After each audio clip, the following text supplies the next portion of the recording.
Bueno, ya como te adelantaba en diciembre, que veníamos trabajando con la maquinaria para la producción de compost, o sea, el tratamiento de los residuos sólidos orgánicos, de producciones agropecuarias y de residuos sólidos orgánicos de origen urbano.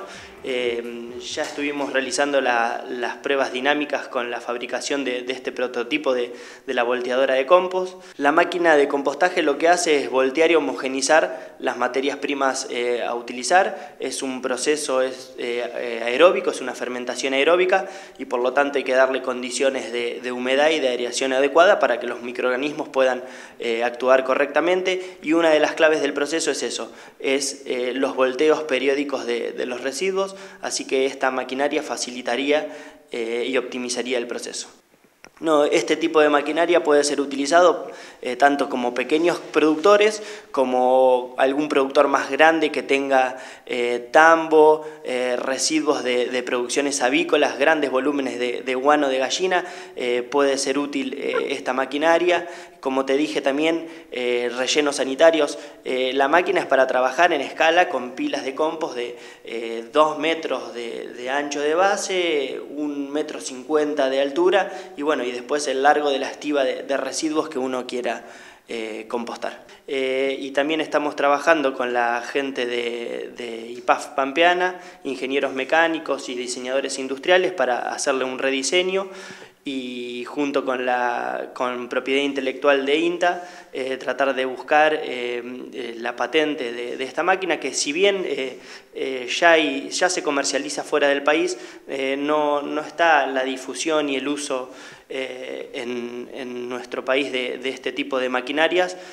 Así que bueno, la idea es dejarle la licencia a una metalmecánica, alguna pyme del territorio de influencia de nuestra experimental, una licencia para que pueda fabricarla y que la podamos utilizar dentro del proyecto nacional de residuos que coordina Diana Crespo desde INTA Castelar, para que en las plantas demostrativas de compostaje puedan tener estas maquinarias disponibles, y bueno, y cualquier productor o algún relleno sanitario de algún municipio pueda tener acceso a esta maquinaria, que es de fabricación sencilla y de bajo costo, y optimiza el proceso de compostaje. El compost que después está producido, luego de pasar por análisis físicos, químicos, ecotoxicológicos, de metales pesados, algún residuo de antibióticos que pueda llegar a producir, se utilizan distintos índices de calidad que a nosotros nos dan la pauta de para qué puede ser utilizado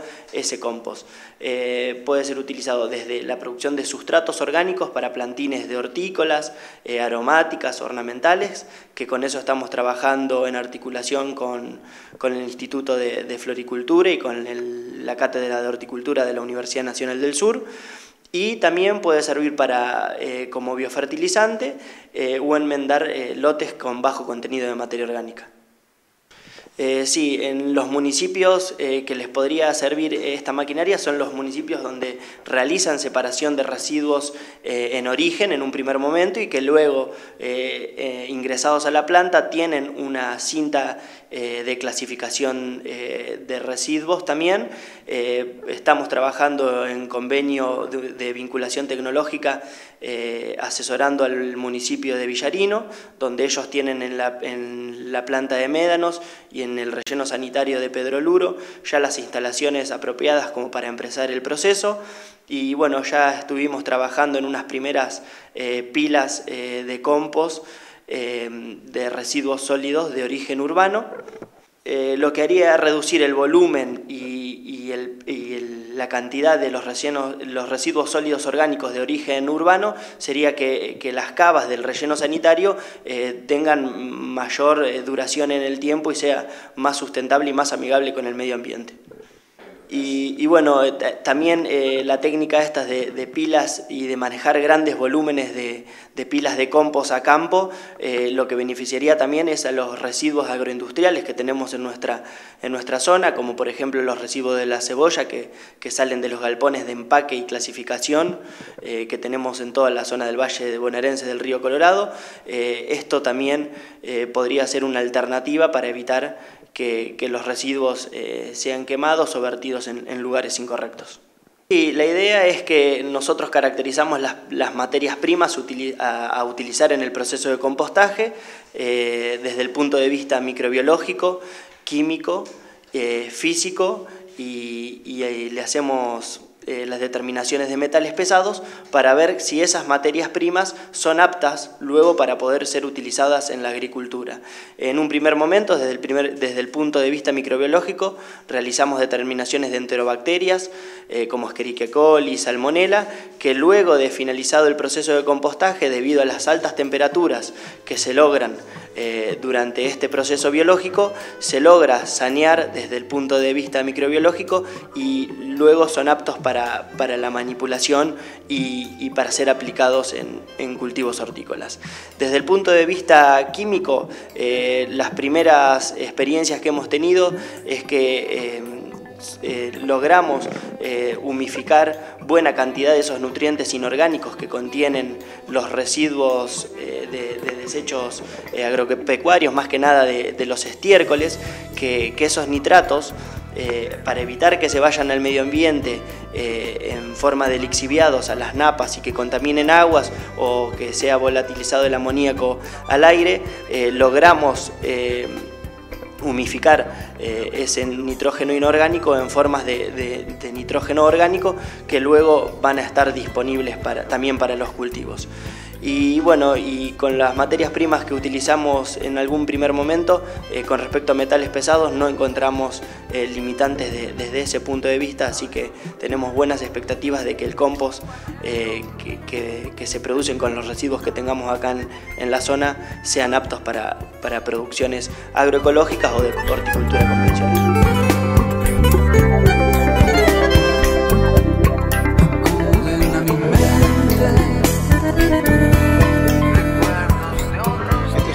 Que compone las 300 hectáreas que mencionábamos antes, donde se está implantando un mijo perenne con el fin de también que quede un lote, digamos, sin tocar nunca más con herramientas y con la pastura definitivamente instalada.